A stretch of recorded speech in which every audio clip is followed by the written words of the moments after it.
এটা একটা পানির ট্যাঙ্কি মাজরার মাঝে ছেলের মাঝে থেকে বড় বড় ট্যাঙ্কি থাকে। আমার মালিকের বাপের বাসাত এমন আছে একটা ছোট, এর থেকে আরো বড় আছে দুইটা। এখানে একটা মাজরা অনুযায়ী গাছ একটা জিনিস দেখায়, বাঙালি যেখানে থাকে এখানে বাংলা স্মৃতি থাকবই। যেমন ধরো আমরা মহিলারা যা যে বাসাত কাম করবো ওর দেখইল বাঙালি বানায় ফেলাইলিম। মনে করো খানি দিবাই দেখো বা চলাফেরা বাই দেখো মাত কথা বাই দেখো বাঙালি আমরা স্মৃতি রাখমু। একলাখান না একলাখান চৈদ্রে বাঙালি দিয়ে আমরা আকর্ষণ করি। তো এইলাখানে বাঙালি যেখানে থাকবো তার স্মৃতি কেন রাখবো। কেন কইলাম এটা হচ্ছে একটা সজনা গাছ। সজনা গাছ থাকার কারণ হচ্ছে এখানে বাঙালি আছে, বাঙালি আছে দেখা সজনা গাছও আছে, এটা হচ্ছে মূল কারণ। আর যেন ডেঙ্গা ডেঙ্গা দেখলাম, পালন শাক দেখলাম, পরে আরো বিভিন্ন জাতের সবজি দেখলাম বাংলাদেশের। তো এটি আবার খাওয়ার উপযুক্ত হয়েছে না, খালি মনে করে 2-3 দিন হয়েছে রোপণ করছে। একটা লেম্বু গাছ খুব সেরা গেরান। দিনটা লেম্বু পাতা লই সাজাল দেখাই মনে সেটা। আমি তো বাঙালির মর্যাদা থাকতো না নাইলে লেম্বু পাতা বাকি থাকে নেওয়ার। বেগুন লইলাম, ডেঙ্গা লইলাম, পালং শাক লইলাম, কাঁচা টমেটো লইলাম বাসাত গে দেখাই মনে। আর অনেক লেম্বু পাতাখানে থাকতো মানে কাঁচা মরিচ তো ধরছে না, নাইলে কাঁচা মরিচ নিলাম নে না কই যদি রোয়ার জায়গা থাকতো গাছ উকড়া লইয়া গেলে আপনি। কারণ আমি বাঙালি কোনটা ছাড় দেয় না। 3টা লেম্বু পাতা লইলাম, চা জল দেখাইম। লেম্বু পাতাখানে বাদ যাইতো আসলে খুব সেরা গেরান লেম্বু পাতার। লইলাম 2-3টা রে।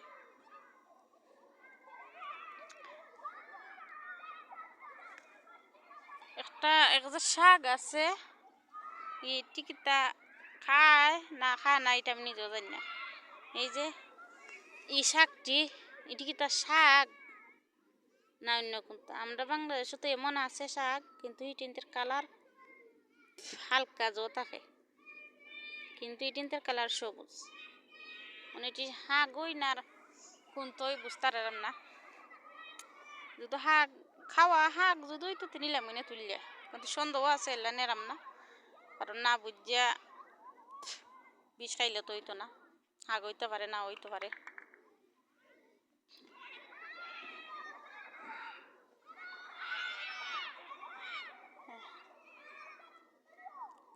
গাছালি ভাল লাগে। আমি আইতে আসলাম না, কখন বাজে রাত 12:49।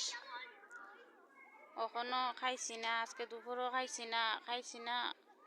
তো বাসার কাম করতে করতে আবার নিজের রান্নার কামের টাইম পাইছি না, এলা মাদানে দুপুরে খাওয়া হয়েছে না, পেটেও ভুক লাগছে। একটা লুফ খাইছিলাম দুপুরে, আর কালকে রাত্রে খাইছিলাম ভাত। তা না খাইলেও চলে, 2-3টা ভাত খাইছিলাম, পানি খাইয়া ঘুমাই থাকছিলাম। তো এই পর্যন্ত না খাওয়া আছি। প্রায় তোমার 1:45 বাজে গেছে, ওখানে রান্না হয়েছে না। কোন সময় খাইব আর কোন সময় আমরা খাইমু জানি না। খুব একটা সমস্যাত আছি। পেটের অবস্থা খারাপ। আমার পেটের বুককে খালি আমি আঠেরাম।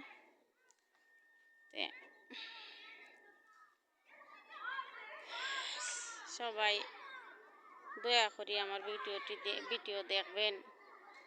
আপনাদের যদি মনে হয় আমার একটা সাবস্ক্রাইব করবেন, লাইক করবেন। আমি জানি না কদিন ধরে আমার ভিডিওর ভিউ একবারে কমে যার বলতেই চলে, বেশি ভিউ নাই। আগে প্রথম অনেক ভিউ আসলো, তো এখন একবারেই ভিউ নাই। তোমরা যদি মনে হয় মায়া লাগে ছোট বোন হিসাবে বা ফের বড় বোন হিসাবে, আবার ফের মেয়ে হিসাবে, আমার চ্যানেলটা সাবস্ক্রাইব করবা। আমার যদিও মনে করছি 2-1 মাসের ভিতরে আমার 100 সাবস্ক্রাইবার হয়ে যায় তে আমি ভিডিও করবো, আর যদি হয় না তে আমি ভিডিও করতাম না, বাদ দিলাইমু। আসলে অত পরিশ্রম করে ভিডিও করি, লুকায়া চাপায়া ভিডিও করি, একটা ভিডিও করার রিস্ক আছে, কত রিস্ক লিয়া ভিডিও কল করি, তো কষ্ট করে ভিডিও দিয়ে ভিউ হয় না বা সাবস্ক্রাইবার হয় না, তো আমার পরিশ্রমের মূল্য যদি পাই না তো পরিশ্রম করে লাভ নাই। আমি মানি এটা যে আমি নতুন হিসাবে আমার ভিডিও ভালো হয় না বা সবার ভালো লাগে না, এটা আমি মানি। যে ইনশাল্লাহ তোমরা আমার সাপোর্ট করলে আমি এক সময় ও আশা করি ওইও ভালো ভিডিও দিম, তোমরা যদি আমার সাপোর্ট করো। আসলে দেখো আমরা প্রবাসী অনেক কষ্টর মাঝেও চাই যে আমরা জীবনটা একটু উজ্জ্বল করি, যাতে আমরা বাংলাদেশে গিয়া শান্তি মতে সংসারটা করতে পারি। অনেক তো বিদেশ করলাম, বিদেশ করে তো কোনটা করতে পারলাম না, তখন চাই যে এমন একটা কিছু করি আমি যাতে আমি দেশে গিয়া চলতারি, যাতে প্রবাসাই আর আমার কষ্ট করা লাগে না। আসলে আমরা তো সন্তান আছে, সংসার আছে, সবই আছে, মানে কেউ তো চায় না তার সংসার তৈয়া, সন্তান তৈয়া, পরিবার তৈয়া অন্য দেশে থাকুক, অন্য দেশের সংসার করুক। আমিও চাই যে আমার সন্তান লই আমি থাকি, আমার সন্তানরা আমি স্কুলে পাঠাই, আমার সন্তানরা আমি গোসল করাইয়া দেই, মুকুতিল্লা খাওয়াইয়া দেই। আমারও খুব একটা স্বপ্ন, কিন্তু দুঃখের বিষয় আমি আজকে বাক্কা বছর ধরে এই স্বপ্ন থেকে বা থেকে আমি বঞ্চিত।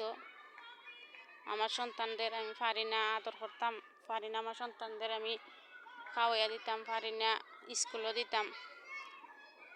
আমার সন্তানদের আমি আসলে থেকে আমার চাওয়া যে আমি সারা জীবন বিদেশ থাকলেও আমি কোনটা করতে পারতাম না। প্রবাসের টাকাও থাকে না, দেশে গেলে আর পাই না, কেমনে দিয়ে যে যায় কেমনে দিয়ে রুজু করি নিজেও জানি না।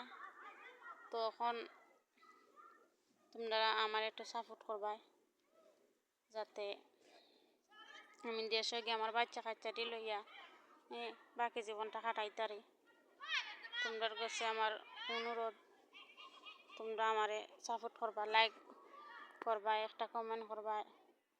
আপনাদের যদি আমারে মায়া লাগে আপনারা আমার চ্যানেলটা একটু ফলো দিয়ে রাখবা, সাবস্ক্রাইব করবা, আমার আর কিচ্ছু করার নাই।